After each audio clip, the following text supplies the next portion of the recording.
Welcome to episode 114 of Convos on the Pedicab. I am here with the Chabad Rabbi once again, Rabbi Mendy Levertov. I'm out here doing God's work every day on these streets and in the city council, so it's only fitting that I talk to a man of God and have him on my show. But before we get started, we have to give a big shout out to our sponsor. This episode is brought to you by PlebLab. PlebLab is an Austin, Texas-based Bitcoin and media company that allows individuals and small businesses to adopt Bitcoin and utilize it in their everyday lives. They also have a media outlet where they host podcasts, produce news, and help organize the appearance of prominent speakers here in the Bitcoin community in Austin. Remember, the best way to preserve your purchasing power and protect yourself from currency debasement is through sound money, and the best way to unapologetically express your true self is to own permissionless and censorship-resistant money and have that at your disposal. Money which cannot be confiscated or frozen by a corrupt bank or government. So check out PlebLab if you would like to learn more about Bitcoin and protecting both your personal as well as your financial sovereignty. Incredible. I'm happy to have you back. I'm happy to be back. This is exciting. This is fun. Yeah, we had a really good episode last time. A lot has changed. Yes. I've gotten a little bit more visible. Yes. Congratulations on that. Yeah. Incredible. It's double-edged. I think it's more good than bad. Everything, a lot more good than bad. Everything that's good has a shadow. Every light has a shadow behind it. The stronger the light, the darker the shadow is going to be. So when you get the backlash, then you know for a fact that you're doing something good. I 1,000% agree with you. I think that one of the things that's been helping, and like I said, I'm still pretty unknown. I'm just a lot less unknown than I was in the past. One of the things that's helped me is to try to stay kind of grounded and level-headed and understand that, like, whatever new friends you're making along the way, they're not really your friends, and your friends are the friends that you had, for years before, like while you're just driving the tricycle, while you were trying to fight MMA, while you were doing stuff before you even stepped out of that sphere. So I've been pretty lucky. I've kept a lot of those same friends, and they're just more important. I've had the same girlfriend. That's just more important than whatever notoriety you have, So I've tried to go and have that perspective the entire time. That's brilliant. I think in general, people have, we don't emphasize friendship as much as we should in society. I think people like hanging out with people, but they don't realize like good, strong friendships, the kinds that you can call someone up and in a moment of like I need someone to talk to, or just hang out with. What are you doing tonight? Nothing. Let's go hang out. Well, it's more rare. Well, it's rare, and I think that like I have a friend who posted something on Instagram, and it was a Bible verse, right? He's not Jewish. But it said something about you have to build a strong foundation. It said something about building a strong house and building a strong foundation. Like have a strong house for when things get really bad, and like it was a big tenet about having a strong house, which is basically like have a strong foundation. And I think that with what's happening right now, the geopolitical conflict, the censorship that's trying to take place on social media, the consolidation of power, the tyrannical behavior that's stemming from the people that are trying to consolidate power and influence. In order to actually fight this effectively or stop it from happening, or at the very least stop it from affecting you, you have to have a strong foundation. And I think that ties into getting closer to God, right? Or getting closer to like just being more in tune with what's going on spiritually and living your life in accordance with that. 100%. I think in general, Bitcoin people like to talk about first principles. Twitter's a lot of this kind of like conversations where it's like, what's your first principle? What do you think about? How do you frame things for yourself so that you should always stay true to your values? And I think that being spiritual is grounding yourself in something which is greater than yourself, something eternal. I agree. And speaking of which, better half is text calling me probably about the washer. So hold on. This is a reoccurring tradition on every podcast that my girlfriend calls me. Hey, babe.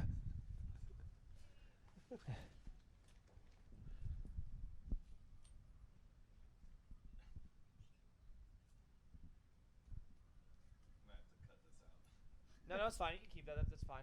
Okay, pipes behind the washer. Text to me. I'll text him after I do this episode. I love you. Oh my god. More bullshit in the house. Anyway, sorry for the. You're good. More nonsense. Yeah. So apparently it's not our washer. It's pipes behind the washer that actually is covered by the warranty. So close enough. You better come in and fix that. Yeah. As I was saying, I really think that spirituality is something which gives you something which is eternal. The Bible is 3,300 years old. It comes from a God which is eternal. Everyone has, spirituality in general is something which means that it's something which is beyond humans, which live and die. It's bigger than ideas, which are bound to physicality. Something which is bigger than that. So it helps you stay grounded outside of your own bubble. I agree with that. I think that people have made the world and their lives way more complicated than it needs to be. And I think that it's really like, maybe I'm like oversimplifying it, but like, hey, read the sacred book and buy the magic token, and you should be okay. Whatever the token is, whatever the book Bitcoin, is. like, yeah. Like read the sacred book, and buy the sacred token, and live by those basic principles, and you'll probably be fine. I think that what's interesting about money in general, we talk about Bitcoin, we talk about, fiat and all the different arguments pro and against and crypto and all the good stuff that's happening now. But I think that the way we need to perceive money in general is two things. Number one, this is from a spiritual perspective. Okay. Number one is that money comes and goes. It's the only thing that you can have none of it one day and suddenly have so much more of it. Last night was a Powerball. Maybe somebody won. It's $1 billion. It's a lot of money. And, maybe no one won. They're going to do it again on Thursday. I don't know, whenever they do it. But yes, it was Wednesday, so probably Friday or something. And suddenly someone would go from being maybe destitute to incredibly wealthy. Friendships, you can't do that overnight. It's impossible. Relationships, impossible. Reputation, impossible. Well, you could ruin your reputation overnight, but you can't make it good overnight. You can destroy things easily. But yeah. Building something, building a reputation, building your life, building a business, very difficult to do it overnight. Wisdom, knowledge, even muscle. You want to build muscle mass, you can spend a couple months building it up, but it will never happen. You work out one night, you wake up the next morning, man, you're buff now. It's great. It doesn't happen that way. Real things take time. Money isn't real in the same way. Sure, it comes as a result of work and things that you've done. But money can come, it can go. If you have stocks, they go up, they go down. You have Bitcoin, it goes up, it goes up. Bitcoin's a Bitcoin, but Bitcoin goes up, Bitcoin goes down. So it's happiness is about having a low, like true happiness, is about having a low time preference, and having Bitcoin is also about having a low time preference. Yeah. There's a lot of correlations with it. No, I don't disagree with that. Yeah, I agree with that. And my point is that financially, the what money is first of all, it's 70% not real.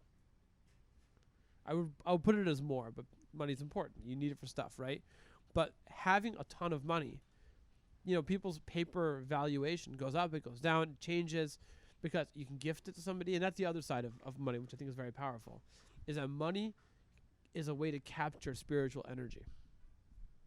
You pour your life and soul into a business, into work, into a hobby, into something. How do you take that and go across the world and use it somewhere else? Money. Money does it for you. Yeah. Now, of course, if it's better money, it'll do it better. But all money does that. When you drive your pedicab and you're pouring your effort and you're providing entertainment, you're doing a lot of output. And people respond by giving you a little bit of their own something that they did, which is in the form of cash. Yeah. And the work that they put in during the week, some of the fruits of their labor are going to me. Correct. Because I provided them with entertainment and I helped them enjoy themselves. So they're able to give you a piece of their the money. Put it this way: in Hasidic philosophy, money is the encapsulation of your entire life force. All the effort you put into, all the sweat, all the blood, and you literally have sweat and blood in your work. Yeah. And that is all captured in dollars and cents, which is pretty incredible as a concept. It's a concept. It's like when you give charity, you're giving a piece of your soul away. Every time you give $1 to someone who needs help, or unfortunately, a lot of these charitable organizations don't really go to helping anybody, and they go to bureaucrats and administrative costs. And so I think that the best way to actually give charity is just tip your bartender more. Either give someone directly. Yeah, just give it to somebody who needs it directly. Just or a small organization. I mean, I run a nonprofit Chabad. I had professionals. So yeah. I would say choose someone small, someone that has very few. You can see where the money's going. You understand what's going on. I had this guy, John Gordon, who's the head of business development for Crowd Health. Okay. Do you know who that guy is? No. So Crowd Health is like a kind of like a co-op. I don't know what the right word is, but it's basically like an alternative to traditional healthcare. Yeah, I know John Gordon. Yeah, I had him on. Sure, really? Yeah, I had him on like on Monday. That's hilarious. I do know John Gordon. Yeah, that guy's awesome. Yes, like longer hair. Yeah. Yeah, sure. Yeah. I met him in Sukkot. Yeah. Bitcoin fixes healthcare. We had like, Fascinating. I had that guy on, okay. What did and he say? was well, the way their health program works is that like, you know, you pay a subscription. The subscription is like $175 a month or something like that. They get 30 of it for their site, and the rest of the money is kind of like your money. And you could either keep it there, and like you can keep it there for as long as you like, and that money is only used when somebody asks you for a donation. Like, yo, John broke his leg, we need $100, you know, and you can choose to give $100. You can choose to give as much as you want of that $100 to help this injury. And they try to solicit $100 donations so they don't message you on a reoccurring basis. It'll be like once a month, you know, and they'll send you a message, and depending on what you'll get a generosity score depending on what you give, you know, depending on what you give and a percentage of what you give. Okay. So like if you give all $100 and that's your first time, you know, you get 100. If you get $50, you get a 50. Okay. If you give like 0, you get a 0. And if you've had like, you know, if you give like $700 out of $1,000 that was asked of you, your generosity score is like a 70. Okay. Do you know what I mean? Yeah. And then if something happens to you, people will see your generosity score. If something were to happen to you, and then they'd probably donate according to what your generosity score is. Interesting. So the real secret would be to go in there, give 100% of your money, and then right away get hurt. or just incentivizes, literally incentivizes giving and being a good person and helping, and they'll negotiate directly with the healthcare provider because they have the money on hand to pay right away. And a lot of healthcare providers wind up getting shafted. The reason that costs are so high too is because they get shafted from a lot of people just don't pay the bills and they get shafted. So then we have to make up the costs. You know, right. That's one of many reasons. There's also.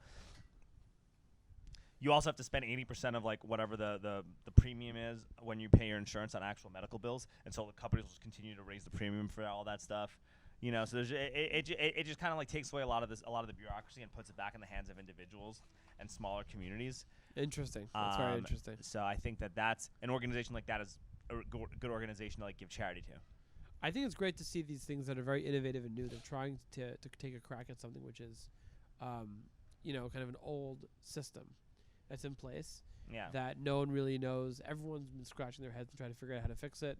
Of course, you know, not to get too crazy political, but both sides of the political spectrum have their own version of how they're going to fix healthcare. And is it this? Is it that? And this, you know, this is the third. The left it's another version of it. It's very different. I think so. I think that the far left has their own version, which is kind of communism. Right, just government controlled, single payer. 50% of your taxes go to healthcare, but now you got to wait like 2 years to see a doctor, and the doctors aren't going to be as good. And half your money just goes to taxes, and you can't innovate and build, and you're more dependent upon these centralized entities, which has a huge amount of problems, and that's been exposed through COVID. And then the right, they don't really have a plan at all. Like the traditional Republicans when it comes to healthcare, like I don't really think that they have any plan. And I'm voting probably all red this election because of everything that's happening, but I'm still saying this objectively. Like, I don't think like the right actually has a plan to address healthcare, but like Crowd Health and some of these more like libertarian, community-minded organizations actually have a plan, and this is a plan that I like a lot. I think it's interesting, and I think that also depends on the country. For example, Israel has a decently socialized healthcare system, and it works for day to day, and it's not great for real problems. Yes. Right? But in the day-to-day, the experience of an average Israeli going to the doctor on an average day is much better than America. Well, yeah, because everything's corporatized and on a network, and you have to wait different, like 3 weeks to go see a doctor because they have to be in your network, and you have to find the person in your area, and you got to go online. It's a pain in the ass. No, there's benefits to all. You know, each system has one. If you wanted to, you could find one benefit in every system and be like, that's incredible. That, of course, because of that, X, Y, and Z is terrible. So that's the challenge that I have with, you know, in general, the healthcare thing is like, how do you choose which benefit do you want the most? Well, you just have to have open communication about how you think society should run, and that's why the censorship on social media is so dangerous, because it stifles that and just creates more extremism on both sides. Do you like the new owners of Twitter? I think it's early to say. I think it's very early to say. Good answer. I think it is. From what it seems like right now, it does feel like it is an improvement. I feel like Elon Musk has a pretty good track record of look, man, he didn't invent Tesla, right? I don't think he knows very much about electric cars or really cares all that much about the climate. I think he saw an opportunity, put capital and money into it, and built wildly successful business, right? I think he has a track record of putting his money in projects that do really well. I think he's innovative. I think it does feel like he genuinely wants to listen to people, and he's receptive to the public, to people commenting on Twitter. He's using the platform. I think that like Paraga Growell or even Dorsey, they didn't really use the platform that they own very much. Right. Even Zuckerberg went on Rogan and talked about how his kids don't even use Facebook, and he barely goes on and says all this stuff, right? Like Elon Musk owns Twitter and uses the platform that he owns. I think that's it's a good step in the right direction. I think that's a huge step in the right direction. Agreed. I think that I think the blue check for $8 a month is good. You think it's good? I think it's actually great. Why? Well, because you had a lords and peasants system before that, where like the people had blue checks if they agreed with generally or an astroturfed establishment talking points. Okay. With the exception of people who like had just such an insane following on like the right that they just got the blue check because it just you have to be verified, right? But like my friend Alex Stein doesn't have a blue check mark on Twitter. He has 200-something thousand followers on that platform that has no blue check, and he's been on Tucker Carlson like 3 times. Like he's becoming like the new. You know who Alex Stein is? I've seen his stuff. He's becoming like the face of like conservative politics, like mainly for young people. You post it and I see it. Yeah, but I follow you. He's great. But no blue check, right? My friend Alex Rosen catches sexual predators like in his spare time for a living, right? 25. He's great at it. He's actually really good at it. Okay. He gets a lot of convictions. He gets people sent away for a long time because of how he talks to these people. Interesting. He's excellent at it. Like he could teach a class on how to. He could probably instruct certain law enforcement agencies on how to do it. And he's like a 22-year-old kid. He deserves a blue check mark. Okay. So you're saying now the new system's going to give, if you're willing to pay for it and get verified, you get a check. Well, you don't pay to use Twitter. You pay to get the blue check. No, I understand. Yeah. Yeah. So anybody can still use Twitter for free.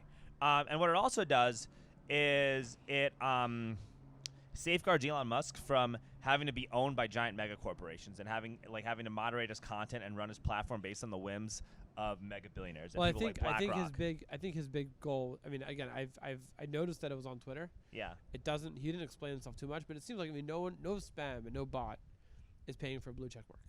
Yes, that's another thing too. So that's the real benefit. Yeah, I also think that you should pay double if you're not going to use your name. Like you should be allowed to post anonymously, but if you're going to post like with a pseudonym or like a cartoon character or have a troll name that's not your name, you should have to pay double what the blue check is. Well, are they giving you a blue check just because you pay, or are they also verifying you? No, you have to get verified. It's both. Yeah. Okay, so you can have a pseudonym. I don't care. No, but the thing Why is, not? you don't if want you did it, I don't know. Because it'll get rid of all the bots. That'll like also ensure getting rid of all the bots. Even so, if you made yourself, I don't know, a pedicab guy on Twitter, no one knows it's you, but they called you and they spoke to you and they had you, I don't know how they verified. Whatever they verified it, and you're willing to pay the $8. You can be a pseudonym. I don't care. I think you have to pay like $12 to just post as a fake person. Absolutely.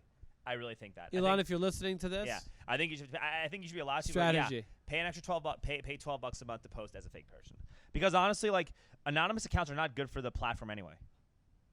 I think some of them are good for what they are. No, I don't think. Well, then pay $12. Who cares? Then. Yeah, but that's fine but everyone knows that that's a stage name and there's a verification process behind that. But like, but also you have. I mean, so 2 things. Number one, you have people who are posting anonymously because they're specifically in either societies or in crowds. They don't want people to know who they are. There's that factor, okay. But the other problem too is that like you could be working for like a political consulting firm. You could be a Democratic Party operative. You could be a Republican Party operative. Yeah, but what if you're in the you could be someone from a foreign. You could be like what if you could have foreign countries that could hire armies of trolls that are not bots to post a bunch of stuff and they do it anonymously. And they're so not paying $8. They're not. Forget 12. They're not paying $8 a month. They shouldn't even be posting at all, and like. Yeah, but they're gonna post unverified. They're gonna post unverified anyways. I don't know why you need to make 2 tiers. I mean, this is small details, but yeah, I mean, like, once you put that number in there, right? Is somebody gonna pay 8 times 12 a year? You're not paying 8 times 12. You're paying one. Like, if you want to get verified, you pay the $8. No, isn't it 8 a month? In a month, yeah. Is it 8 a month? Yeah. Right, Oh, yeah, 8 times 12. so Right. it's Right. all- Okay. yeah, for a year. right, For a right. year. All right. No I one's, think no one's that's- spending that throughout whatever. No one's spending it for their bot army. A pseudonym, whatever. Well, then good. Then there won't be a bot army, and that's good. It's a good thing. Correct. And then also, here's the other thing too. The more money Twitter gets from individuals through that process, the less you depend on corporate advertising to sustain yourself. And a lot of big companies are pulling them, are threatening to pull ads.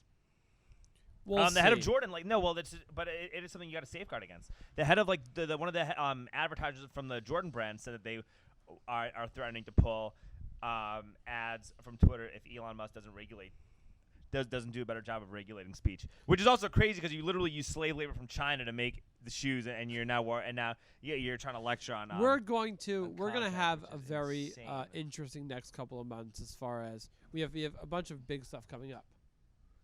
Elections, and then we have Twitter. Has to Twitter. figure it out. Both, I mean, probably equally important, obviously. I think the blue stuff. I think it helps me. I think it helps What's me. What's more important to your life, Twitter or elections? It's all tied in, right? Okay. Because with having Twitter, right, like that gives me an opportunity to communicate. That gives me an opportunity to make a living now because I'm posting stuff that people want to listen to and people want to see. I'm voting on what affects me on a personal level and what affects people I know and love on a personal level. That's how I vote. That's how I think everybody should vote. Yes. And but Twitter, when one party is trying to actively stop people like me from having a platform and stop people like me from participating in society, which they did with all the vaccine stuff and the COVID and everything that happened leading up to this. Yeah, it all goes hand in hand because I want to be able to use my platform to make it so that those people never have power or influence again on a macro level. So you want to censor in the other direction? I don't want to censor or it. you want to let it be a free for all? I want to let it to be. I want it to be based on, yeah, and not free for all, so to speak, but like I want it to be based on the will of the people. Well, I want it to be based on a genuine public square and a public discourse. And I think that if you had real open discourse, those people would not ever have meaningful positions of power until they actually changed who they were. Is there any does that make red line? sense? Yeah, it's fair. I mean, I think it makes a lot of sense. I think it's good that people should have real conversation is very important. Yeah. That's the most difficult thing. I think that's what's going to, that's what helps people see other people when you have a conversation with them. Everyone hates the other side until you sit down with them for a beer. I don't hate the other side. I know. You're a good guy. I'm Thanks, saying appreciate it. Generally, people are afraid. Either they're afraid or they're like, oh, I'm a Democrat. I hate the Republicans. Oh, I'm a Republican. I hate Democrats. That's divisive central bank propaganda. That's garbage. And if you sit That's people, garbage. but there are people who buy into it, unfortunately. Yeah, And there's a psychology people fall into. It's insane. it's in your head. It's in But your head. it becomes the others, the other side, the others. It's easy to fight the others. I mean, I just recently, on Facebook, I just made a comment and then people Pile on. pile on. Yeah. And you're just like, God, you just feel disgusted that A, they're misinterpreting you the way they are, or B, they have the opinion that they do. Like that to you is just utterly asinine. You just become disgusted with them as human beings for having such a differing opinion, or for playing that red Right. team, blue team thing. Like they fall into it so hard, and you're just like. But if you sat down with them for dinner, or you had beer with them, but it'd be a whole before- different yeah, conversation. As long Yeah. as you're not talking about that conversation. I mean, even when you're in Even in that conversation, I think you could have that conversation over beer, and it would be a very different conversation because you see the other person and you realize it's a human being. You're face to face. You're and you ask them face-to-face, questions and you say, yeah. "Well, why do you feel this way? I just want to know. Like, what's okay?" Or I think your position is dumb, but I like you as a person. Yeah, I say to people all the time. People probably say it to me all the time too. It's whatever. Yeah. So it's interesting. I think that But how do we get into this whole thing? Elon Musk, bots, blue check, Republicans, Democrats, left, right. Left, right, yeah. That's well, I think that most people, actually people like people. That's generally a general rule, and that's what's good. That's the redeeming factor of, whatever's going on. You speaking about all this crazy stuff happening. Yeah, over time, it's just people remember that they actually do like people, and they miss interacting with other people, and go out to meet other people. That's the biggest thing you can do. Spiritually, actually, this year is a year of what's called gathering. I'll explain. I want to hear this. This Okay. might affect me. Hopefully it does. So in Jewish tradition, in the Bible, it talks about once every 7 years, there was a thing called the Hakel gathering. Hakel. Okay. Hakel, which is a Hebrew word for to gather or go Okay. gather. And this Hakel gathering was a specific tradition that existed in the temple. And it's in the Bible. It says every 7 years you should gather. The king will come to the temple. The entire nation comes to the temple. Men, women, children. Very rarely does the Torah give a direct command, do this with your kids. It's like, yeah, the kids should be Jewish, like until they get older and then they're adults and they have to be Jewish, right? But it's like, take your kids, bring them to the temple, and the king reads from the Bible. He opens the Torah up in front of literally the entire Jewish community, and reads from the Bible and tells them you guys should follow in the work of God, do what God says, be more spiritual, be more God-fearing. That was in the temple. For a very long time, this was a kind of a thing that people knew about, but it never was a actual thing that you could do today because there is no temple. I don't know if you know about that. The temple in Israel is destroyed, right? We don't offer sacrifice. We don't have the whole thing. Yeah. We don't have a king. We don't have anything. Like the whole Jewish experience is very different than the Bible times as of now. Of course, we're waiting for the coming of Mashiach, the Messiah, and then we're going to go back to Israel and rebuild the temple and all that. But the Lubavitcher Rebbe, Menachem Mendel Schneerson, in 1981, even earlier, but really you started ramping it up in 1981, again 1988, every time there was a year of Hakel, which is this year, it's the 7th year in that cycle. It's the first year of the new Shemitah cycle. It's the 7th year of the Hakel cycle, essentially. So this is a Hakel year, and he basically launched a new concept, which was, this is a Hakel year, which means back in the day they would do this one Hakel once on the second day of Sukkot. Well, guess what? Because we don't have a temple, we actually get to do Hakel the entire year. So it became this campaign, almost like this campaign, this theme, this message, that every single person has the ability to be your own king. You are your king in your position. You're your king in your position. Everyone has their king. They are their own leader. And your responsibility throughout the course of the year is to gather together friends, people that believe in you, people that follow you on social media or in real life, people that are really like your community, basically. Gather them together as many times as you can over the course of the next year and speak to them, inspire them to be more spiritual, become closer to God, and be better people. And it's one of those weird mitzvahs in the sense that it has no limit. You can do it 50 times a day if you booked your day I out. think people communicate that really badly, though. What do you mean? Like, and we're talking about across all religions. Sure. So, you find God, or you find this, and I'm still looking, okay? But like, you find this stuff, and you want to shout it on a mountain, and you try to like impose that religion onto everybody, and you do it in a really pushy type manner that turns people off. Like when we pedicab football games, there's always somebody yelling and preaching about Jesus with people trying to go to a football game. And I listen to that guy, and I don't want to learn about any of that stuff because you're just ruining my ability to go to a game, and you're talking at me in a megaphone, and you're not actually taking the time to speak to people and listen to them. Yeah. Whereas, like, if you go to like a Bitcoin meetup, and you're talking about the principles of having self-sovereignty over your own money, and then all of a sudden, like, you go to like a Chabad dinner, you go to a temple, or you go to anything kind of spiritual, or even see a friend post like a Bible verse, you see the parallels between having sovereignty over your own finances and being able to owning your own house and like trying to grow your own food or do something or being self-sustaining. Even if you fail, the fact that you're even trying gets you closer to God or whatever spiritual entity you're close to. So then when you communicate about that, it's a lot easier to get that message across.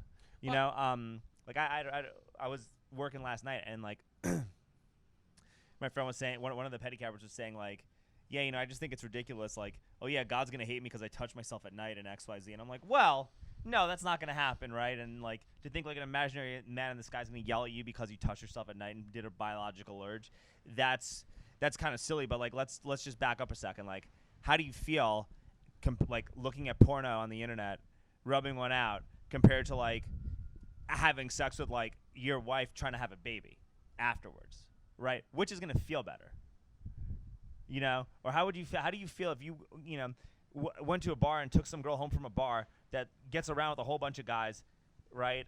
how would you feel after you're sleeping with her? Would you feel good? Would you feel happy? Like, just answer the question. Just it's an honest question. Like, there's no right or wrong answers, but just like think about how you would answer that question. And then someone's like, yeah, I actually would feel pretty bad. I'm like, well, maybe then don't do it, right? Maybe like do an assessment and figure that out, and maybe like take some step to try to like make that happen a little bit less and less and less and less and live better, right? I agree with your incremental approach to being a better person. I think it's incredible. I think that using happiness as the factor to say why is this a good thing or a bad thing? Does it make me happy or not? Can be dangerous. People will tell you that they love having lots of American dollars, and you're gonna say, well, that's diluted. Okay, good. I Right? mean, your American dollars are losing value over So you're gonna make some argument like, well, your happiness isn't true happiness because it's shallow happiness. And you know what though? If you phrase it well and you communicate well, that person might actually start to empathize at that Right, point. right. So I think communication is like the key I to think you everything. can teach. Education, communication is very important. I'm just saying that your direct happiness isn't always necessarily going to be the thing you need to think about. Sometimes you do things that are really hard, and it's not going to make you happy. Yeah, maybe in some long, bigger picture, it will make you happy. But you're like, no. Do I want to drive this pedicab now? No. Well, having discipline does make you happy, though. Right. And I think people need to understand that, right? And it's like, if you don't seek adversity, adversity will seek you. So you go out and punch people just randomly just to... Yeah, all the time. Yeah, Especially if they don't want to pay the $20 for a pedicab ride. Knockout. No, it's not that. It's like, I got to go to jiu-jitsu when I don't want to go to jiu-jitsu. I got to work out. And sometimes I'll spend like an hour like procrastinating. But like once I do the workout, I feel better. My day is better. Sure. My head is clearer. I can do things better. And Sure. Like, just look at how COVID got handled. The unhealthiest people, maybe making a generalization, but the unhealthiest people, the people that drank the most alcohol, that smoked, that chain smoked the cigarettes, that looked at all the porn on the internet, that were maybe less likely to be in like committed longer term relationships, people that had more shallow friends, they were more adherent to the lockdowns. They were more willing to like shame people for not following lockdowns. They were the people that were bullied into getting the vaccine when they didn't want to get that vaccine. XYZ, whereas the people that like worked out constantly, the people that were like doing jiu-jitsu, the people that like believed in sound money, the people that were like had a growth-oriented mindset, that had discipline, were the ones that fought against it. You've created a very big tent there. A Yeah. lot of different types of people all joining in the same, kind of putting them in the same group, which is not bad. I'm just saying It's a generalization, but I'm just yeah. it They're is not, my point is they're not all related necessarily. No, 1,000%. But you see how that really becomes into practice based on just an experience that all of us have to live through. Yeah, and I think in general, discipline is something which discipline and responsibility. I don't know if you ever heard of this.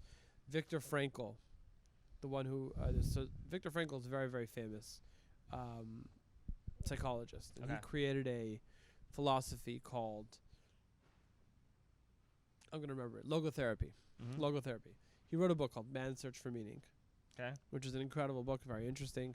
He was a Holocaust survivor who survived Auschwitz. Yeah. And during the Holocaust, he basically realized that if he wants to survive, he has to use his brain to be able to keep himself, not lose hope. And if you lose hope, you die. Yeah. So he became a clinical psychologist on himself. He began to examine his own and his fellow inmates' actions and try to realize, like, why are these people surviving? Why are these people dying? And obviously, if some Nazi walks up to somebody and kills them in the head or shoots them in the head, that's not their fault, right? But in general, there were people who lost hope and stopped eating and they died. Like, things like that happen. He's like, what's going on? And he came with this whole theory, which he eventually became very, very big. It's called Man's Search for Meaning, which is that every human being wants meaning. And that is the thing that motivates all of us. And it's a book that he wrote, and it's a very, very interesting book. It's very, very, I think it dovetails very beautifully with Jewish values and spiritual values. And one of the things that he advocated for is that on the East Coast, we have the Statue of Liberty. Yeah. He advocated for creating another statue in San Francisco, outside the Golden Gate Bridge, on the other side on the West Coast. Okay. Statue of responsibility. He says liberty's good, responsibility is the other side of that coin. Without responsibility, there is no liberty, because if you don't have personal responsibility and you don't have then you don't have control over your own actions, and you need a central authority to take care of you. So this was his push. This was his. It never got happened. It never got implemented. If you go online and search Statue of Responsibility, you can see there's actually a website. There's a nonprofit. They've made mini statues of responsibility and they're selling them for a bunch of money. I don't know if the money is actually going like to build the statue eventually, or if it's just going in their pockets. But they have this whole like idea of how they want it to look.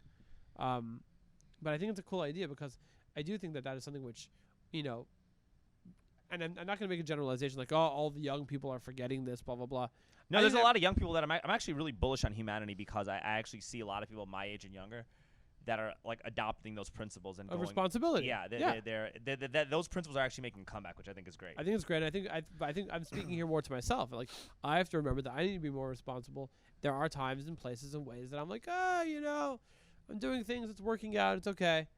You know, you got to shoulder the responsibility for yourself, for your actions, whether it's, you know, not just on a bigger picture of like, oh, your business or your life or whatever, but also for yourself. What do you do? How do you entertain yourself? How do you, you know, spend your time? How do you think? What do you think about? What are you focused on? Are you focused on good things? Are you focused on like things? Are you It's true. distracted? I think priorities definitely change. I think the things that I used to care about, I don't care about as much anymore. Like, You feel like you've matured a lot. I think so. That's good. I hope so. I mean, I'm definitely looking at things differently. I definitely see things more seriously. I used to be like a lot more concerned with what people thought of me, and like wanting to fit in. And now I'm like concerned with doing my role to, even if it's a small role, but doing my role to make it so we still live in the United States, right? Just that we still live in a free and open society. So I think like, you know, you have a better, broader sense of purpose as a result of things. And I think that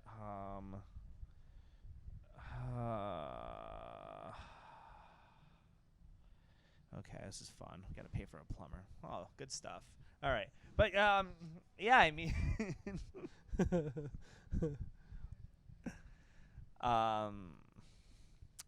What are your thoughts on Kanye? Oh, we're talking about Kanye. So I got a little distracted. So. Okay. But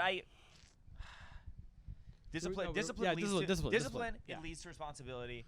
I think that you need to have a generation. I want to talk about this before we get into Kanye, right? Mm-hmm. And I think that like this kind of ties into also what's happening with the school boards and what's happening in the schools. And I think that if you create a generation of children who are undisciplined, which I think we have created, right? Go to a Bernie Sanders rally, you'll see it. Okay. You know, not to make generalizations, but like, you know, you'll Bernie's Jewish. Hey, I know he is one of Jewish. our boys. He is one of our boys. Yeah. I crashed a Bernie rally on Saturday with my friend Alex. Was he there? Yeah, he was there. Did you shake his hand? No, he was on the stage, and my friend crashed, and then I like. Did you wish him a good Shabbos? Should have messed up. What are you doing? We're doing a rally on Shabbos, bro. Come on, get it together. Call it a Shabbos party. Yeah, there you go. But I said everybody should have health care, but only if you take a vaccine made by Pfizer or Moderna. That's what you were saying. Yeah, you know, or like we got to tax the rich so we can build more prisons and send more money to Ukraine. There so you go. It was, you know, thanks for supporting lockdowns. Amazon can now pay their employees a livable wage, Bernie. Really appreciate everything you did. You know, everything you guys did. Nuts. It's true though. It's not wrong. It's not wrong. Like you saw a lot of things. You saw the mask go off with a lot of these people. Right? I think for me, what was interesting the most is that, you know, companies say this is our policy, and over COVID, it became very clear that that's not the policy. We talked about this in the first episode. There is no policy. We talked about this on our first episode. And I think it's crazy. We and talked about more this. and more because now all the airlines are back. Well, all their policies are back. It's like, what are you talking about? It's all fake. We have to control the pharma companies went out the window when you wanted to mandate everybody take a product by a big pharma company. A lot of this stuff went out the window. But the point is, right? Like the people that generally, what I noticed is the people that were the biggest supporters of this stuff were the people who lacked the discipline and lacked the sense of self-worth. And even with the whole climate stuff, it's a generalization. A lot of people that fall into the climate cult don't have a good sense of self-worth. They don't have a good worth. They don't have a good strong belief on humans. And there is like a problem in our education, in our media, that's trying to raise children to believe that humans are bad and that they are worthless.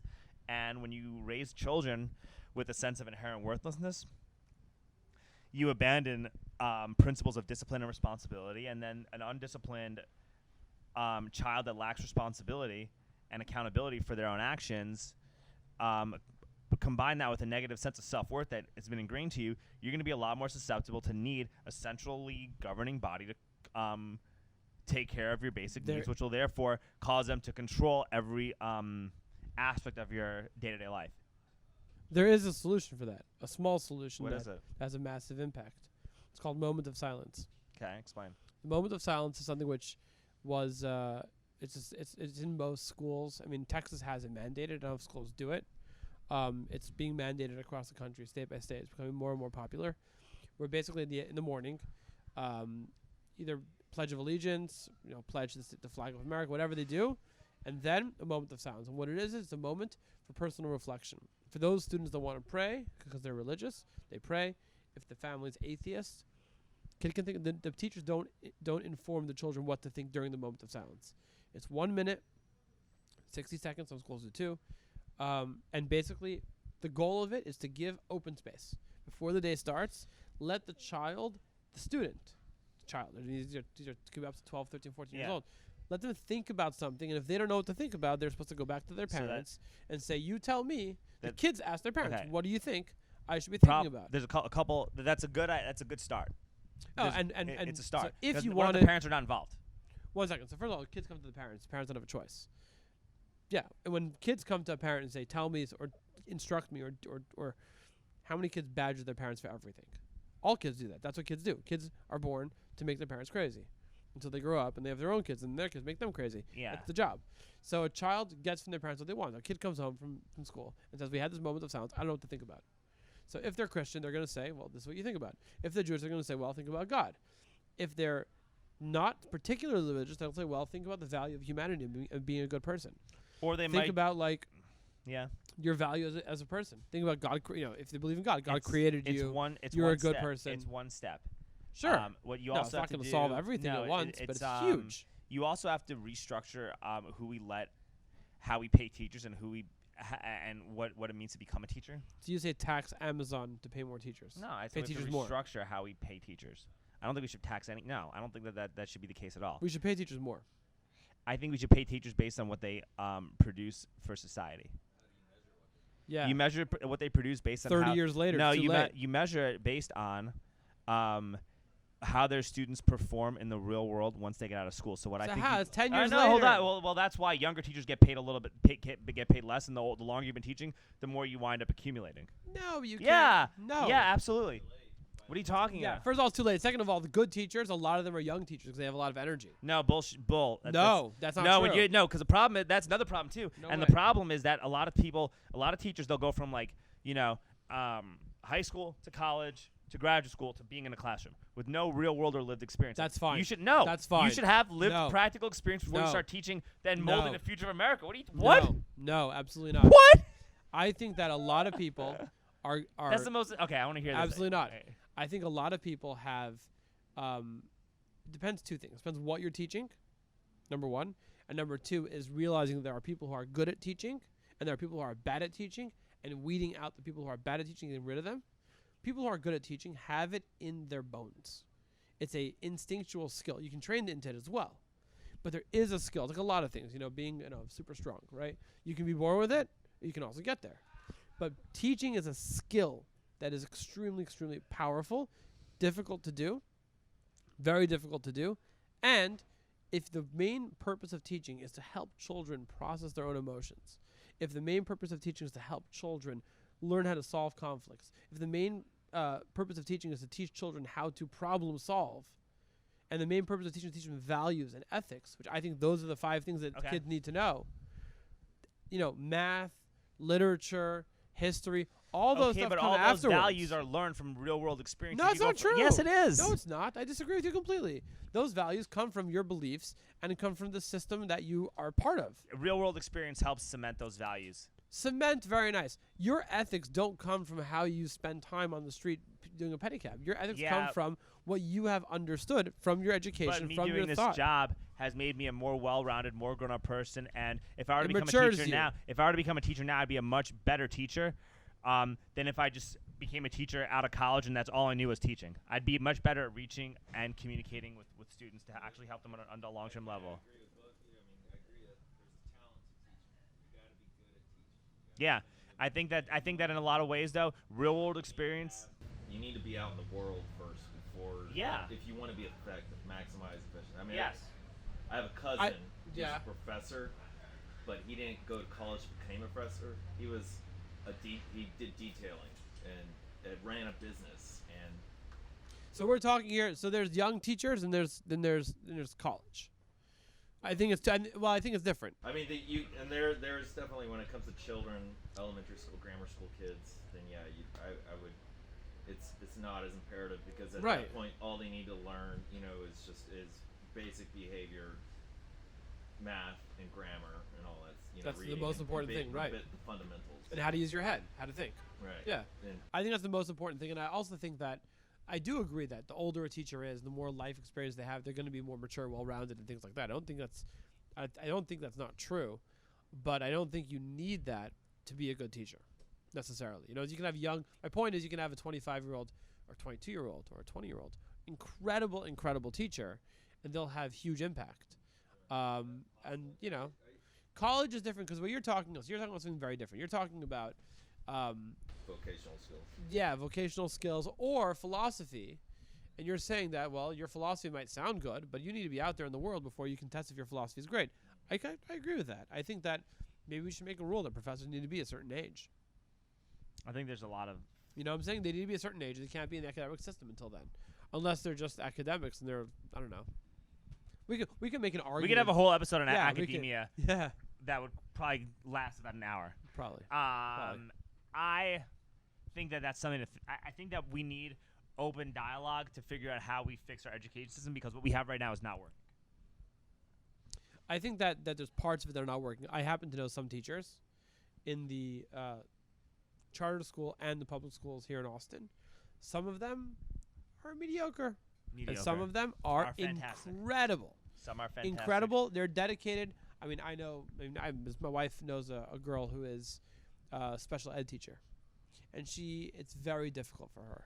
She spent a year this past year doing it, and she was very, very, very, very burned out at the end of the year. But she made a calculation for herself that she realizes that these kids are getting teachers burned out every year, and they have constant change, and it's not healthy for the kids.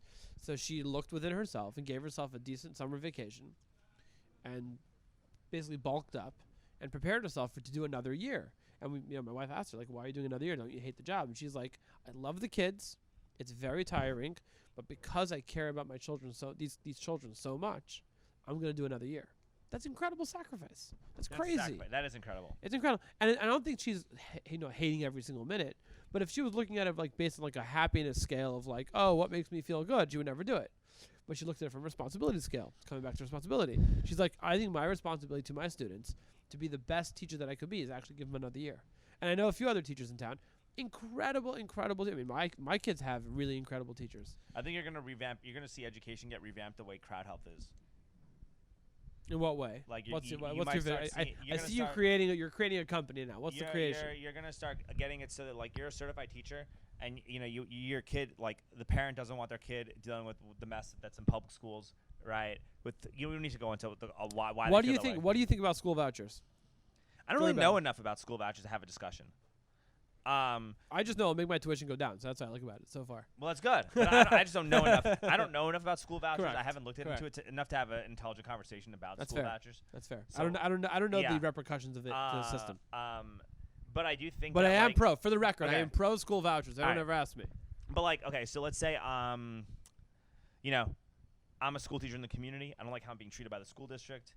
I don't like what I have to teach the kids. I don't like the curriculum. I don't like having 30 kids in my class. Parents don't like having to send their kids to a school with 30 kids. They don't like all this woke stuff that's being perpetuated and whatever it is, right? We're just throwing out reasons. So okay, what happens? And they don't have the time to homeschool their kids because they got to work. Well, then here I come with the Alex Stranger Center, right? And we only accept 10 kids. It's a 10 student cap.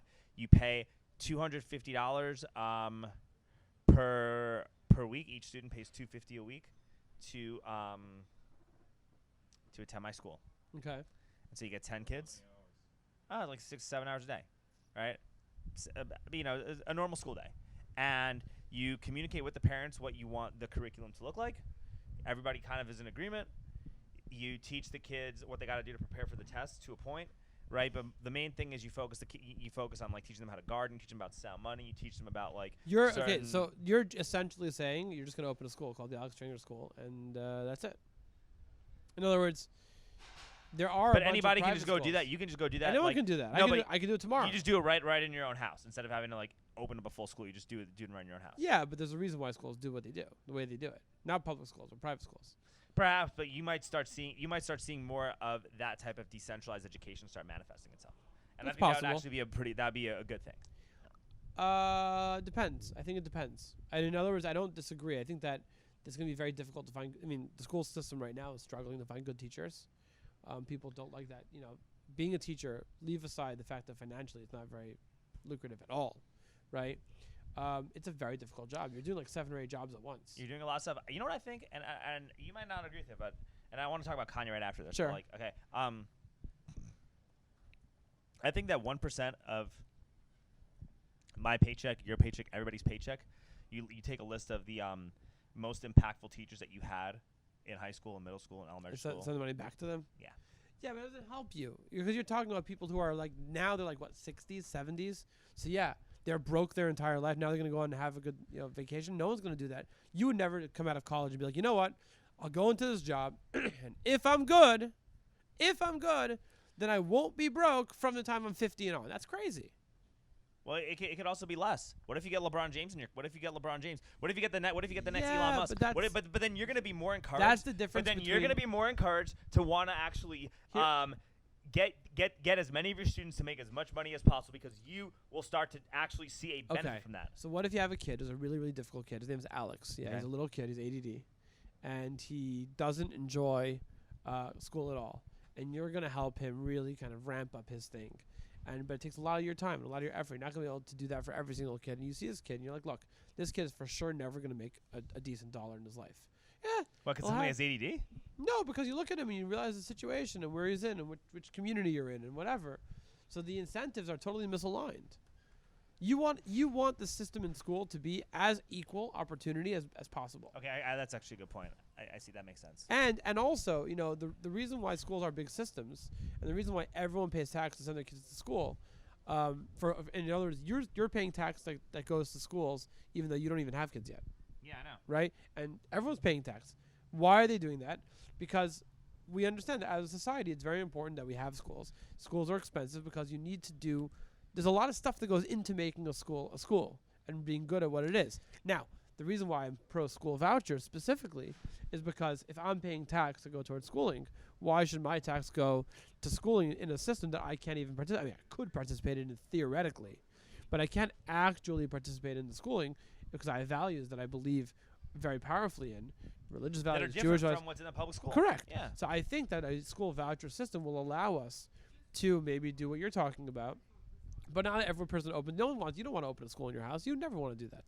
But you want a charter school that is built on libertarian, Bitcoin, self-sovereignty values, and you send your kid to that charter school. There'll be a lot more charter schools. I agree that will happen, and the good ones will thrive, and the bad ones will crash, and that's how it's going to be. It's going to be more capitalist. That's good. That could work. That's a good thing. That could work. That's a good thing. Yeah. The solution to what's happening is more capitalism. Yeah. Well, more flexibility. But again, there's a reason why even in capitalism, no one talks about this, but every capitalist company has a socialist aspect to it. You have a loss leader that you're bringing people in through the door. You have your cash cows that are they're making tons of money. That's what's covering all the loss leaders, right? Costco makes their money here and they lose money there. Technically, it's socialist. They should only sell things that make money, but they don't because that's not how it works. Yeah. Socialism works really, really, really well in really, really small places or Family really, really. level. Like What? the kibbutz. So socialism is basically what families are. Correct. Family level or really small communities that are like, yeah. Try to force that on a huge nation, it's not going to work. Granted. And People capitalism. don't love each other like that. And by the way, capitalism in a family, I mean, terrible. it's Total strictly- dysfunction. It depends on how you define capitalism. Yeah, I mean, fair to enough. me, I'd say like capitalism includes Tit for tat, well, that no, kind I of mean, thing. It includes being socially conscious and everything. Like we give free fair. directions all Fair. the time as pedicabbers. We're always like helping people out. We're not like charging them for we only charge them for a ride because it's, in a way it's from a business standpoint it's promotional, to help people out, but also because it makes you feel better as a person. You're relating to human beings, Correct. and I don't know. I think that's a big, that's a very interesting. That's a good point. And I think that capitalism in general, people, we associate, not we, let's make it generalized. We associate capitalism with aggression, or capitalism with But argue it's because greediness. the socialists have done a really good job of going against, and then combined Interesting. with you have the behavior of corporations and things like that, which to me are a cancer. Corporations, because they obfuscate personal responsibility, which we were talking about earlier. You have no personal responsibility, no accountability, or lessened, Right. because your assets are protected legally. When you form a corporation, as opposed to if you're a partnership or a sole proprietor, you're fully liable. For To me, everything. what makes capitalism work, but justifies private profits, is going to be also the potential for private losses. That you are liable personally. You're responsible for all that stuff. So even insurance is part of that, because insurance can help protect you, but you're still paying in the premium. And you're paying in. You have a deductible and stuff. Like insurance is good. Insurance It can doesn't. be good. It doesn't yeah. change. It doesn't Like, change that the factor. basic concept of insurance is not bad. Right. The problem with insurance is that it becomes a corporation, and so then you start getting into the problem of personal responsibility being obfuscated. Right. Right. Hey, let's talk about Kanye. Okay. What do you think? What do you think? What do you think? Well, you're the rabbi. What do you think about? What do you think? What are your thoughts? Okay, my thoughts on Kanye are this: he's obviously struggling with some sort of a mental situation, mental illness, a mental condition.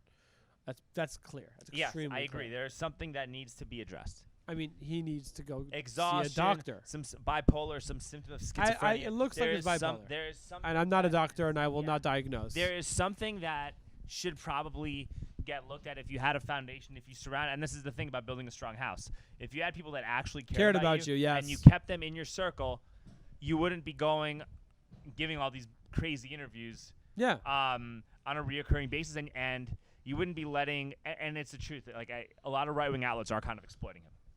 I think it's incredible how fast He is being exploited a little bit. I mean, if you take the mental illness aspect as being like the thing that's motivating what he's saying, again, the question is this: how much of what he is saying does he actually believe, or would he believe if he wasn't currently being completely paranoid? Yes. Or how much of it is what he always believed, now he's just saying it? I don't know the answer to that. If he was always leaning anti-Semitic, then kick him where it hurts. If it's only because of his paranoia and he's freaking out and he doesn't know who to freak out about, and he's chose the Jews because the reality or he read is some books, or he read some of the wrong literature. the challenge is this. The challenge is this. Yeah. The challenge is that Jews do have a disproportionate influence and space in America. We do, actually. It's not a lie, and there has to be an honest assessment about that. It's right? a good thing. I think it's a great thing. I think Jews have worked hard. I think that to the best of their ability, they try to help each other when they see someone. And by the way, other communities do this also. The Indian American community does it. Asian American community does it. They work hard. They climb the ladders of different, either Hollywood, entertainment, media, politics, whatever you want to call it, and they help each other, and we help each other. And so what he's pointing out is something which, by the way, I remember there was the Bob Bullock Museum. They had a whole thing about negative propaganda, and specifically focused on the Holocaust. Yeah. And one of the things that Hitler was emphasizing through his PR in the 1930s, the end of the 1930s, is like, look, communism, who's it run by? Jew. There's some Jew that's running. Stalin's biggest advisor is a Jew. Was that true? Yeah. And wow. Okay, I didn't. All right. And who is Frank Roosevelt's biggest advisors? Oh, his Treasury Secretary is Jewish. And look in England, look at this guy, he's Jewish. And if they all talk to each other, then theoretically we could pull together a conspiracy. The reality is that you have two Jews, you have like three opinions, right? It's an old joke. Yeah. Yeah. Two Jews never agree on anything. You ever go to a Jewish board meeting of any organization, it's chaos. Well, no one agrees. Well, yeah, or you go to Israel and you saw Zohan there, and you see how they all talk about politics, and it's just like a joke. I mean, it's all arguing left and right about it. You can't even agree on what to eat for dinner. How many political You can't parties? even agree. You can't even agree on what to eat for dinner when you get a bunch of us together. Like, yeah. Israel just had a political election. They have like 14 political parties, right, or something No, like that. they have like 60 political parties. Of the 60 political parties, only I think 10 or 12 made it in, and that's partially because some of them joined up, right? Now it's because their system's a little different, so it allows for more parties. But that is like, yeah, there's tons and tons of argument and conversation. Jews don't agree. You would never have like the Jews who ran, in Soviet Union that were pushing communism. They didn't agree. They hated the Americans and they hated the American Jews. And the American Jews are like, these Jews that are pushing communism are so misguided. So Jews don't actually talk to each other. The reality is that Jews are very successful. Israeli Jews and American Jews are totally different people. Correct, different Totally, style. They communicate totally. A lot of like when I've been in Israel, a lot of Israeli Jews don't even really look very fondly upon the American birthright Jews. Depends which ones. If they're being exploited by the tourists and stuff. Yeah, and sure. there's also the ultra orthodox. Yeah. Well, there's a whole thing that I think that a lot of people just don't understand because they're just not involved. And I think that the way that the media is reacting to Kanye's statements is actually doing more harm than good for anti-Semitism. So we see that a lot of there's like a lot more anti-Semitism in response to his posts. He posts something and then like a million people like are responding. Yeah, we agree with you. Whatever. Right, but that's because my question is: are these a bunch of turned teenagers in bed? Oh, yeah, I agree with you, Kanye. It's great. Or are these people who actually like A, thought about what they're saying and B, care? I think a lot of these people never really met a Jewish guy in their life. I think there's a lot of these people. Yeah. I think a lot, like I said, like if these people went and had a beer with us and talked to us, they wouldn't have. They'd probably leave with a different opinion. Should we start a thing where we have a beer with a Jew? Yeah, that'd be fun actually. Do it at a bar? Yeah, I'm down. I'm down with it. Right? That'd be fun. Or like how many times are you even like traveling to like the small towns an hour, 2 hours away, and actually going to the restaurants and talking to people and like being in that community? So I don't do it often, but I have stopped in. It's been a couple of years since I did this. Stopped in at like a bar to get like a drink of water or something. Yeah. And you walk inside and the whole bar turns around. They're like, "What is this? Yeah, what is this?" And so I talk to people. I stay there for a few minutes and talk to people. Just like I'm Jewish and I don't have any horns and I'm good. And I just got out of a World Economic Forum. I just got out of World Economic Forum meeting. We just control everything. Yeah, you just start making jokes, but like if you do that, like they'll be put at ease. They'll like you, and it doesn't matter. I love my favorite joke is always when everyone talks about the weather. Yeah. And my go-to joke always is like, I tried getting through the Rothschilds and they just weren't picking up the phone. I couldn't. It's hot outside and they're obviously. I put an order in and they didn't fill it. Yeah, I'm kind of upset about it too. Yeah, exactly. Yeah, you just make jokes about it. But it's like I think making jokes about it is the best way to deal with that. I think it's part of it. I think also helping people understand that we are the things that make us successful are things that people can try to replicate. People can value education. They can value and honestly, the thing that keeps the Jews around for 3,000 years is not our education. It's not our hard work ethic. It's our spiritual connection to God. That is what keeps people in general around. Any group, community, like any group. Yeah, but the community is built around spiritual values. Yeah. You have a lot of communities that existed and don't exist anymore. They're strong communities and then they're gone. We're the most persecuted group. Yeah. In history, and I make jokes of I'm an oppressed minority, and historically speaking, I am an oppressed. It's true today. It's true today in a lot of places as well. Not in America, but yeah. We are not in America, but not in America in the sense of for example, if you want to really get into the weeds about this, Jews in Brooklyn are suffering a little bit from serious anti-Semitism from the communities around them. Beating them up, punching them, breaking their windows. What do those communities look like? They're neighbors. Huh? Is that what you're asking? No. What are those? Because this is about communication and about how the media refers to certain people enacting violence on another group of people. What are these communities? Yeah. So so you know what I mean. So it's yes. That means you have a media that has to be honest about who gets targeted and who does the targeting and why that happens. Yes, so that you just stop that from happening and do it in a way that's not infringing on people's rights or targeting people disproportionately. 100%. I think that it was for a long time. It was not really reported in New York. What's going on? There was a game that was going on for a while. Because I'll put you this way, Punch Rabbi. a Jew. Rabbi. Punch a Jew. I put you this way. I'd be really surprised if it was MAGA Republicans that were doing this. Right. No, in New York it wasn't. It's not MAGA Republicans that are attacking. It's not MAGA Republicans that are doing that. And by the way, I think that anti-Semitism exists and thrives very strongly, both on the far left and on the far right. But also on the far left, to your point. More so, I think a lot more so, especially when they think Israel shouldn't exist. This is a big conversation. And in Europe, you want to talk about anti-Semitism? If people really wanted to have a conversation, go to France and walk around with the yarmulke in a Muslim community. You're not, It might not be fun. it's not fun. It's not safe. Really fun. You can't walk around with that yarmulke in certain parts of France. You go to certain parts of England, you can't walk around in that with that yarmulke. You go to certain parts of Sweden with the migration and who they're letting in. I know the Chabad Rabbi in Malmo, Sweden, and he said he's not afraid. In general, the Chabad attitude towards anti-Semitism is A, we don't care, like we're not worried about it. B, the way that you're going to really combat it is through shining light and by being a good example and by teaching people how to be better people. Yeah. If someone feels good about themselves, they're going to be a smaller anti-Semite. Yes. I also think if people are financially secure, they It helps. they become less hateful. When you are faced with financial insecurity, you lose a standard deviation's worth of IQ points. That makes you more bigoted. That's a scientific fact. Interesting. And so I also think that lack of sound money creates all this stuff. So your solution to anti-Semitism currency debasement. includes Bitcoin. Yes. Okay. I think Bitcoin fixes a lot of these problems. All right, I gotta answer this phone call. My girlfriend's. Okay, babe.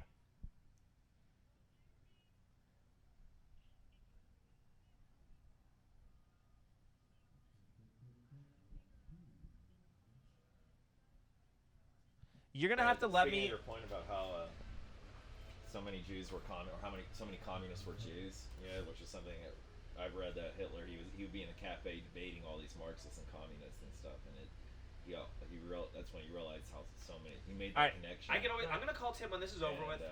We're gonna figure this out. The irony is, but I Godfathers can't talk to you while I'm doing this episode. Okay, like of libertarian thought. You're messing with my episode right now, and I will call you when I'm done. But I gotta do my episode. Ludwig von Mises, Friedrich Hayek, Karl Menger, all those guys, they're all Correct. And I think that in general, Give me the plumber's phone number. something very interesting is that in every society, if a Jews wanted to enter it and they worked hard at it, they were Did they able tell to you what it was meaningful gonna cost? contributions Yeah. towards that society.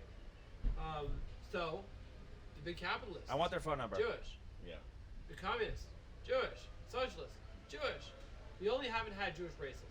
Besides for that, everyone else Great. pretty much is I need their phone number so I can talk to them.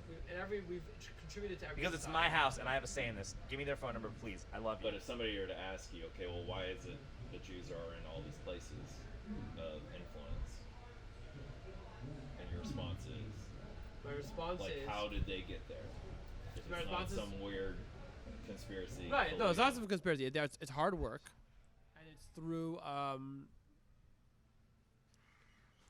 Well, I think the simple answer is hard work and being smart. In short, but at the same time, I would add that it's not just being smart, not just having hard work. There is a spiritual energy that we have, because we're connected to our spiritual values, and a lot of spiritual people find in their lives that they have more success when they're more spiritually connected. It's not just when a Jew is connected to God that they have success. It's when non-Jews are connected to God, they have success. Which is why values are so important, which is why spiritual energy is so important. It sounds like you could say that it's referencing to Moses telling everybody, if you live a certain way, if you live according to God, which is a certain way of living, You will have success. you will be successful. That's Yes. why Abraham was successful, is because Yes. he lived in a certain way. And Yes. I think that people. I think that someone with a Christian faith could also have those principles, live a certain way, and have those same. And they'd probably have a lot of success. Yeah, they have a lot of success. Yeah, they'd probably have a lot of success. And I think that this is why we have to reemphasize the spirituality again. To the main point is, every person has to have a spiritual. First of all, spiritual growth. They have to look for spiritual growth, but more importantly, I think not just having this generalized spiritual growth. Every person needs to find their spiritual home, because if you don't have a spiritual thing that you do, and it's just kind of whenever you feel about it, you're never going to have a real responsibility. If you choose a philosophy, if you choose more, that's a religion, a spiritual practice, then you have to do it when you're uncomfortable also, right? Abraham was commanded to do a lot of things, and all those things that he did wasn't difficult for him to do. It was hard because it was like a challenge, but his biggest challenge was when God commanded him to sacrifice his son. Why was it the biggest challenge? Because it went against everything he had ever known before from this God, and God's completely reversing it, but he knew God spoke to him. He knew God was really telling him to do this, and he said, okay, maybe I have to sacrifice my most important object that I have to God. Yes, God, it never sounded to me like God would be like for human sacrifice, because I know this God a little bit. I've spoken to him for And then he 50 and years. then he said, "No, don't do it." When he And so he gets to the top of the mountain, and God's like, good, you passed the test. So you were willing to give up the most important thing in your life, And I'm also teaching you a very important lesson. We don't do human sacrifice ever. Even if I tell you, you don't do it. Like, I won't ever tell you again. But I'm stopping you before you do it, because we don't do that. My point is that you need to have a system that sometimes within what you believe, you do things that are difficult. And being a generalist, a spiritual generalist, isn't going to give you that, because then when you're not comfortable, you're like, oh, that doesn't fit with my philosophy. I don't want to do that. That doesn't count. I agree with that. I think that back to what was happening with Kanye, though. Yes, back to Kanye. I think a lot of this stuff, I think that the idea of institutions canceling him for what he said, and people like saying, oh, yeah, we're not going to let you use our bank anymore. We're going to pull, and we're going to try to. It's a catch-22. You realize that. When you do that, right? When they do that stuff to this scale, you're almost martyring him, especially to somebody that may not like. Well, you're proving the point. Yeah, you're proving his point. You're proving like his proving his point, point, right? And then you start strengthening more of the anti-Semitism. Whereas, like, because we live in a 24-hour but news the other cycle, side people of it, have the attention span of goldfish. You could literally, in this day and age, you could just let this blow over until the next current thing happens, and then people just continue to forget about what he said. Maybe, but also, he was laughing how, I can say whatever I want. I'm never going to get canceled by Adidas. It was good that Adidas canceled him. No, there should be repercussions. That's why it's a catch-22. If you do something, then you prove his point. And if you don't do something, then you just make his point worse. It's like there's no, I don't think there's a real solution. It's very difficult. It's a very difficult situation. And I think that anti-Semitism is a very weird thing, because the rationale for anti-Semitism changes every time. Every time that it comes up, and it's always a different reason. In Germany, it was because Jews look so different. Sorry, because Jews are too similar to us, and they were assimilating. In Poland, it was because Jews look different. In Europe, it was like Jews go back to Israel because you don't belong here. In Israel, it's like, oh, you guys are from Europeans that colonized us. Go back to Europe. I think that the reason this stuff happened, though, was because of I think it's kind of because of Weimar Germany that a lot of the anti-Semitism started happening. No, anti-Semitism in Europe was 3,000 years. No, I know, but I think that it took a hold and then mushroomed the way it did. And I want to give my the theory on way it. the Holocaust happened is because the Nazi regime was able to tap into the latent anti-Semitism that existed in Lithuanian, Ukrainian, Russian peasants.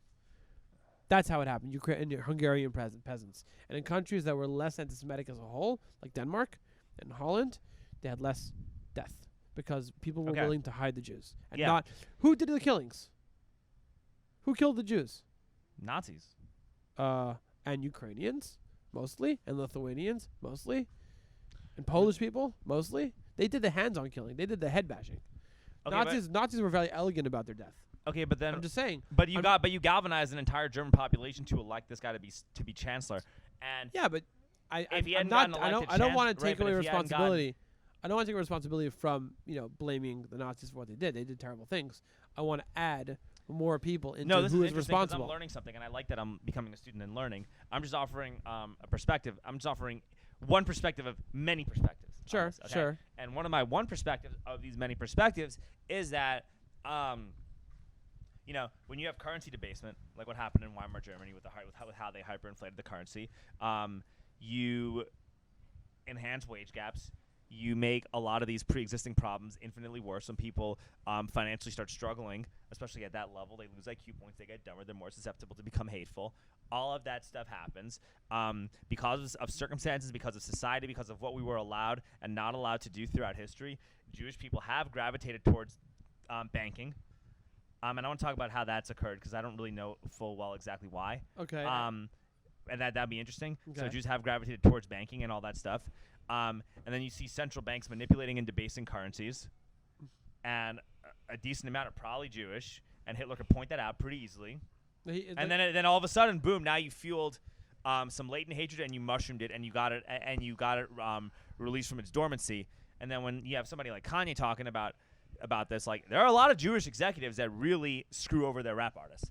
And if you're in the hip hop community, this is stuff that's been talked about in the hip hop community for decades. Like Charlemagne criticized Kanye, and there was a video of him from 2009 where he's like talking about the Jews. You know what I mean? Like this stuff has been happening forever. Right. I think so. Just to answer your question regarding the whole the Bitcoin not Bitcoin, the banking thing, there's a precept in Jewish in the Bible that the Christians have taken, which is you're not allowed to lend money for interest, and they understood it as you can't offer another Christian a loan on interest, but you can Wait. accept. Yeah. Repeat that one more time. Okay. I have your full attention. Sure. You got my full attention. I'm sorry. This is ridiculous. What's happening? I'm getting my phone blown up over a washer, and I'm like, I can literally do this right when I finish. It's Don't worry. Don't worry. It's so selfish. But anyway. The Bible says you're not allowed to take, and I'm not sure if it's in it's in Leviticus, where it says you can't take. No, it's in Deuteronomy, where it says you can't take loans with on interest. You have to give interest-free loans. All right. So Jews know this, and we provide loans to each other without interest. Okay. And Christians also understand that they can't provide loans to each other on interest. But both groups agree that you're allowed to provide loans on interest to the other group. And especially in Europe, where people needed loans, and also Jews were not allowed to they weren't allowed to own land. They weren't allowed to own half the guilds. They weren't allowed to be involved in them, so they couldn't do skilled work. So Jews were basically peddlers. They were internal, like shoemakers and stuff like that, but like very, very low key. They didn't have the typical wealth generation in those days was you own a bunch of land, you have agriculture, and they were able to be middle managers. They could manage these stuff for the big So why did that happen? squires. Like it also does seem kind of weird. It's like, oh yeah, you can't do anything, but you can manage all the money. Right. So that just seems like it seems like a really weird way to discriminate against somebody, so right? in It's like, those days, you can't do anything except control all the money. in those days, all the money things weren't money. Things were things. Money was like a thing that you used when you needed it once in a while. I don't think I'll tell you why I think that. How much of it was barter and trade? How much of it was like, here, I'll give you some some eggs for my chicken coop in the villages.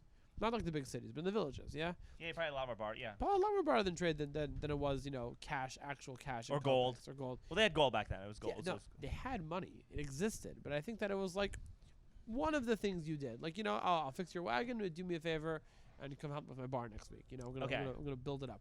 I'm not saying all of it was that, but I think that the understanding that money is the lifeblood of a society wasn't as obvious in the smaller villages. Okay. Or even towns, even the medium-sized towns. Yeah, right. Gold was something big, and silver was big, but the idea of monetary value, not just like, oh, it's a diamond, I want it. Okay.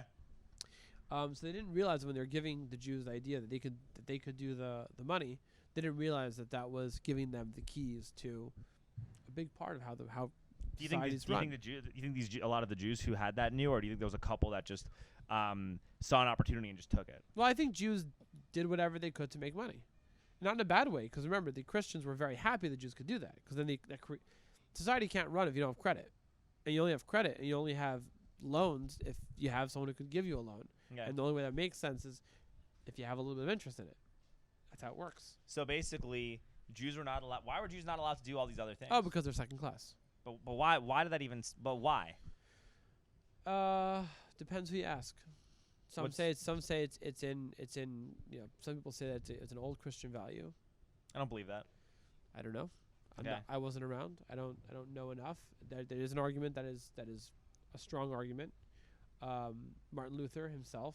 This is much later. This is not. We're talking. We're in the Reformation now. Yeah. Reformation. Yeah. Martin Luther was extremely anti-Semitic, and the reason why he was anti-Semitic is because he thought that if he fixes Christianity, then the Jews will jump on board. Like, until now, it was Catholicism. Catholicism, that's terrible. Well, they had indulgences. They had all types of bad stuff. But if we can just fix Christianity, then of course all the Jews are going to accept it. And Jews are like, no, we rejected this for more than the reasons you rejected it. We actually are older than Christianity, and we never really you guys do your thing, and we believe in our religion. It's great. Yeah, the Jews have never tried to impose their religion onto the world. Correct. Never throughout history. Like, you know that in fact, history. Jews believe. We may have mentioned this last time. Jews believe that you can go to heaven, even if you're not Jewish. Yeah. As long as there's the 7 Noahide laws, you follow the 7 Noahide laws, and you're guaranteed eternal bliss and all that stuff. So we don't proselytize because we don't think you need to be Jewish to be good. You can be a non-Jew and be perfectly good. Yeah. In fact, we call it a guy. A guy means a nation. And sometimes use derogatory, like, oh, that guy's such a guy, like he's acting like so. Yeah. But what a guy literally means is nation. That's all it means. There's us and there's others. The nations. Who's the nations? The goyim. the nations. There's anti-Semitic groups that call themselves goyim because they're like, oh, this is a derogatory term that the Jews use. It's not derogatory at all. It's descriptive. Okay. And not in a way like today. The modern terminology to use for black people is black. Yeah. It used to be like African American, like to like. But Well, now it it's used to also be other words that we can't use. no, anymore. Yeah. God forbid. Yeah. But it's the term used is a very, like, this person is different. You know, generally they're exactly the same as us. What differentiates that person from me is that their skin is black and my skin is, well, we call this white, but it's not black, and also their skins aren't really black, and there's many different shades and all that kind of good stuff. Yeah. But that's like the so-called the way to describe it, and it's descriptive more than anything else, which is why we went back to that term, even though it fell out of that wasn't the normal term 20 years ago. Okay. My point is with a guy or with goyim, and I was thinking, should I mention on the podcast? I said, yeah, we should. This term of guy is not derogatory. The term guy is descriptive. It's the way you say there's a yid. It's Yiddish. A yid is a yid, a Jew. How do you say a non-Jew? You don't say a nisht yid. You could, but it's like that's. That sounds derogatory. That's derogatory. It's, Yeah. it's a nisht yid. What's a nisht yid? Non-Jew and non. Give him a term. Yeah. A guy. All right. A proper, nice, gorgeous name. So, how did I get into? Oh, so we believe that the goyim are spiritual people, good people, holy people, if they're willing to follow the 7 Noahide laws and be close to God. We have 613 mitzvahs for us Jews. The non-Jews, the goyim, have 7. I think it's a discount. And this time the non-Jews have the discount, not the Jews. Surprising. Yeah. Usually the Jews get the discount. I think what's happening right now with how things are being debased, with how things are being consolidated, it's a lot easier to fuel that stuff. I think that when people when you try to cancel everybody and you've had all this stuff that's happening, you tap into these feelings more so than necessary. I think that with something like a Kanye situation, the best approach is you like reach out to him and just like invite him to Chabad, invite him to Shabbos, invite him to be like, hey Kanye, man, like not send him to a Holocaust museum. That's not going to solve. No, that's the wrong problem. approach. Correct. Wrong approach. Correct. Wrong approach because you're trying to make it negative and you're making it feel bad. Let him sit down with And Jews see the that positive. are eating pizza. Yeah, You know, have a come good have time. some pizza. Like you're Yeah. one of us. Like we accept you. And I'm sorry that you feel this way. We just maybe you did have a bad experience. Maybe you had. Or maybe you're just paranoid. Maybe you're paranoid. Or maybe you also look. A lot of rappers do get screwed by executives. A lot of these record executives happen to be Jewish. Doesn't mean that Jews are inherently going to screw you. It's like me saying it's like me not wanting to like black people because I got robbed by a black guy when I was a freshman in high school, which never happened. But somebody could make an experience about black people because of that. That's crazy. That's not a healthy way to go through life, right? So I just think hey man, just come have pizza with us. Come to this event. Like we just want to see you, man. Like we're sorry that we really are sorry if you had a personal experiences that shaped the way you saw us. Because I don't want to do that to you. Right. We're literally like you're a Bitcoiner.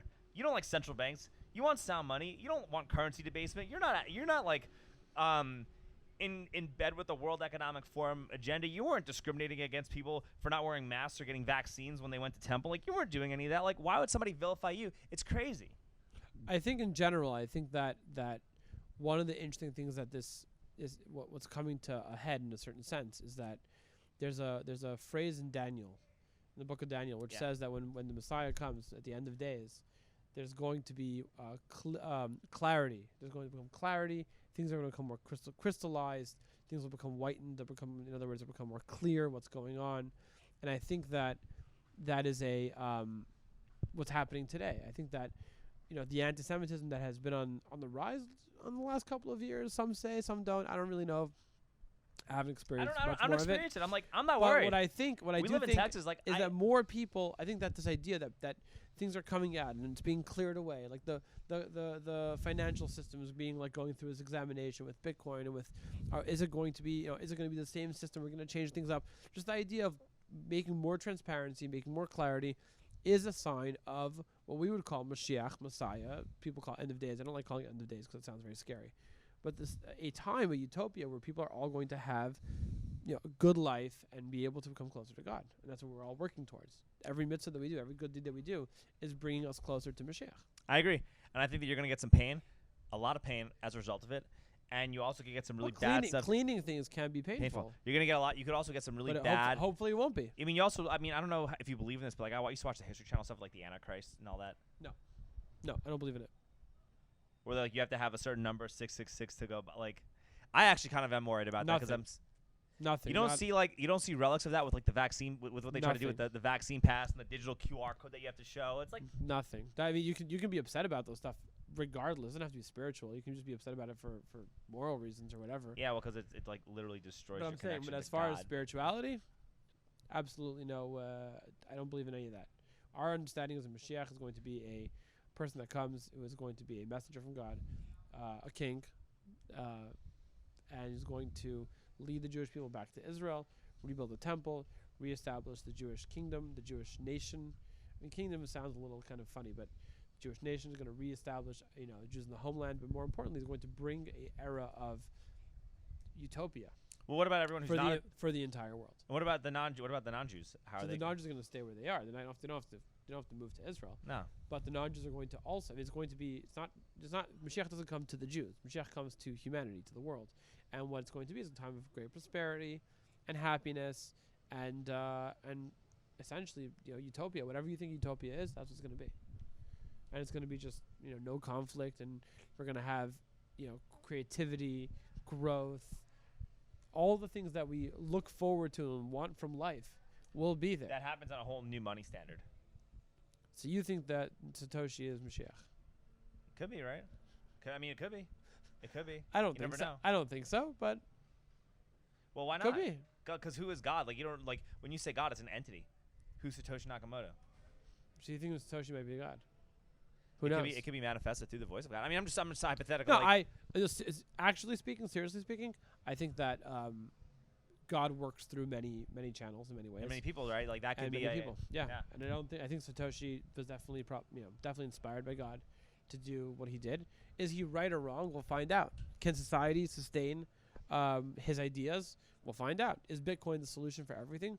We'll find out. And it could be it's Bitcoin's fault, and it could be society's fault. It I don't doesn't. think it's a solution for everything, but I But think I'm I saying think it could be. nothing. No it one could go thing both is a ways. solution for everything, but I think that it provides a solution to a lot of problems that we're having. I'll take it. I think that lack of sound money has directly contributed to like cultural degradation at an extremely rapid pace. If you look at what happened after Bretton Woods, just look at society. After we went off gold, look at where we are now, and we're seeing the full-blown collapse of our fiat system, and we're also seeing a full-blown collapse of our culture, and we're just seeing a full-blown cultural decay. It could even be like what they say with the Bible, like I mean, or like the Torah, like in Genesis or in Bereshit, where like the humans were living really badly, and God was angry and was just really enraged with how they were living, and you might be seeing parallels to what you're seeing in that book with everything that's going on. I mean, I think that. So I mean, and I can be. I'm one of those people, right? Like, I'm doing my best, but like with how society is, it's almost impossible to live according to like how God wants you to live. It's Why? hard Why? with all the technology, all this instant gratification, all the stuff at your disposal. Do you know what I mean? Like, Start keeping Shabbat. it's important. It's your work day, I know. It's my work day, and Difficult. so that's another thing. Like, No, all right, but what do I ser- do? Like, what do I do? Because seriously my work speaking- day, my work is when everybody's resting. Like, what can I do for me to do that? Like, are there any work? rest day on a different day? It doesn't work that way. Really? I know, yeah. I mean, I understand because you're people- trying to bind yeah. the culture, you're trying to bind the nation. Bind the nation and the familial and communal and all the different levels, and also spiritual. We understand that spiritually, Shabbat is a different day. The spiritual makeup in the kind of the physical makeup of the world is on a spiritually a different level on Shabbat, which is why we're not allowed to work, because you're actually ruining instead of fixing during the Technically, week. Alex, you could come work the out crowd after midnight. Well, not we're really. we're finding you solutions. I No, don't no, know. well, I don't you know. wait for the sun to set. You just don't work. It's Friday night to It's- Saturday. yeah. To Saturday. It's Friday evening to Saturday. Yeah. Yeah. So it's like you basically have Sunset like to nightfall, yeah. yeah, you have Friday night you don't work. Saturday night you do work. Yeah, Saturday day. Yeah. And you just work Saturday on day you don't work, and Saturday night you work. So you basically work on You basically work Thursdays and Sundays or Wednesdays. You just pick an extra 2 days to just make up for resting on Friday. Honestly, maybe that's not a bad idea. Maybe I spend more time with my girlfriend. I spend more time doing that. You might be a happier person. Maybe. maybe, hopefully, maybe I start getting. Maybe I'm gonna get more exposure, a little bit more money, and more support for all the creative stuff I'm doing. I can pedicab one day less. There you go. That'd be a great thing. That'd be I can incredible. start to do that. That'd be incredible. God, that's up to you a little bit. That'd be awesome. That'd be awesome. We're at 90 minutes. We talked a while. We didn't get to talk about Lowy or any of that. But that's we fine. didn't. We didn't. The political The stuff. the Twitter mayor of Austin. Honestly, I think that when you talk about this and put this in the perspective that it's having, you don't really even want to talk about politics or any of that stuff because it's just like it's gonna pass. All of it passes, and I think generally speaking, if you're close with the community, you know, you should be political. You should be active to a point in which it affects you. Right. I think that one side is messaging, and I think that one side is going to lose in horrific fashion because their messaging is not being communicated on a personal level. It's like Interesting. Like, you know, and I'm not a Republican, right? I think, like, you know, politics are not a sport, but I think that, like, you know, right now we're being affected by inflation. We're being we got affected by mandates. We're getting affected by internet censorship. You're getting affected by the debasement of your currency. You're getting affected by your tax dollars being sent to fund a war that you don't want to fund. Your money is being spent to hire 87,000 IRS agents to just go after people that, you know, the president disagrees with politically, which is what this is becoming. You have district attorneys that don't want to prosecute violent crime, which is creating more cultural rot and cultural decay, which is also creating more racism and bringing back certain ugly characteristics that I thought we had put behind us.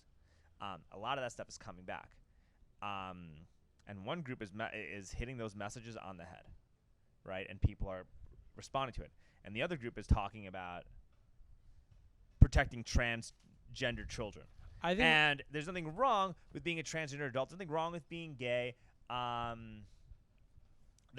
stuff does happen. You could talk about, like, how maybe some of the stuff that we put in our food, what we put in our water, could have an influence on, like, your gender function and sexuality. And if you're it's hitting every single. That's a lot of stuff. Everything. That's a lot of stuff. That's like, you know, that's another interesting thing to talk about. But the fact of the matter is, like, you're communicating and you're trying to make me like vote in accordance with like 1% of the population feels, and we're humanity as a whole. We're not. What the hell is that? What was that? Sorry. All right, I thought that was okay. Well, like, you know, you're trying to message to the 1% instead of messaging to, like, actual humanity, and I think that you're gonna see how that's gonna really have a big change in terms of how we are governed. I think that in general, anything that you don't really care that much about, if you heard about it a day and a half late, it wouldn't make that much of a difference to you. It probably doesn't have that much value to go crazy about it. How do you feel about the abortion stuff? Let's talk about that and then we end. Okay. In the short long of it is that Judaism has a very intricate and interesting perspective on abortion. I want to hear it. The short of it is that we don't believe that the child is completely their own life. So we do allow abortions in certain scenarios. Okay. We also don't believe that people have the right to just kill a fetus. Yeah, I think because they're uncomfortable. Yeah. So it's a nuance. It's a gray area. It's actually a really gray area. It has to do with both how long the child has been, how long the mother's been pregnant, how old how long the child has grown, how far along she is. Depends on the reasons why she wants to abort. Is it important? What's interesting about it is that what ends up happening is you go seek guidance from a rabbi or the Jewish court. You say, this is the scenario, this is the situation. What do I do? And essentially, it usually doesn't come back with an answer of like, oh, do what you want. It's either you must let the child live or you must abort the child. So they will give the directive, like, this has to be an abortion, and the reason is usually because something's going to happen to the mother as a result of it. Either she's physically going to die or mentally something's going to happen to her. She can't handle it. But Judaism is very strongly leans that the child has a potential for life, and therefore you can't just kill it for no reason. But at the same time, the child is not completely independent of the mother. I think there could be a justification. It's if gray, you're gonna die but it's like leaning. Okay, what if the kid winds up is going to have like a birth defect or something like that? So first of all, that you have to be very careful about that, because I know a few people who got told by the doctor that their kid is 25-30% going to have a birth defect or 50% going to have a birth defect. There's nothing wrong with the kid. Okay. So you have to be very. If someone does this is a PSA. If you get that information from your doctor, and your doctor says, we need to abort this kid because there's some genetic thing, get 3 opinions. Don't get 1 opinion. Don't get 2 opinions. Get 3 opinions. Go around and find out. Is it like just this doctor? Are they reading it wrong? Is it? Can you wait another 3-4 days and try another? Do another test? Because this is before we even get into the whole moral question of like aborting a child who has a birth defect. That's before we even get there.